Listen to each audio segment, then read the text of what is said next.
Plastic பொறுக்கிறவங்க தான். மணி வியாபாரம் பண்ணுவோம்.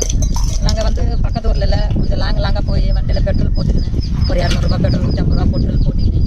இந்த மாதிரி வாட்டர் கேனு, பாட்டிலு, பிளாஸ்டிக் அந்த மாதிரிலாம் போட்டு பொறுக்கி இந்த மாதிரி சேர்த்து வச்சு தான் போடுவோம். போட்டு எங்கள் கை செலவுக்கும் வச்சுக்குவோம். கடன் வாங்கி எங்கள் கடன் இருந்தாக்கா கடன் கொடுத்து தீர்த்துடுவோம். அப்படி இல்லைனாக்கா அந்த காசை வச்சு நாங்கள் மணி வியாபாரம் ஏற்கனவே பண்ணுறவங்க தான் நாங்கள். ஆனால் இருந்தாலும் அங்கே வந்து டூரிஸ்ட்டுங்க இல்லை. அதனால தான் நாங்கள் பிளாஸ்டிக் பொறுக்கிற நிலவரத்தில் இருக்கிறோம். நாங்கள் பிளாஸ்டிக்கும் பொறுக்கிறோம், மணி வியாபாரம் பண்ணுறோம். கையில் காசு இல்லைனாக்கா கடன் வாங்கிட்டு வந்து மணி வாங்கிட்டு வருவோம். அப்படி இல்லைனாக்கா இந்த பிளாஸ்டிக் போட்டு தான் வாங்கிட்டு வருவோம்.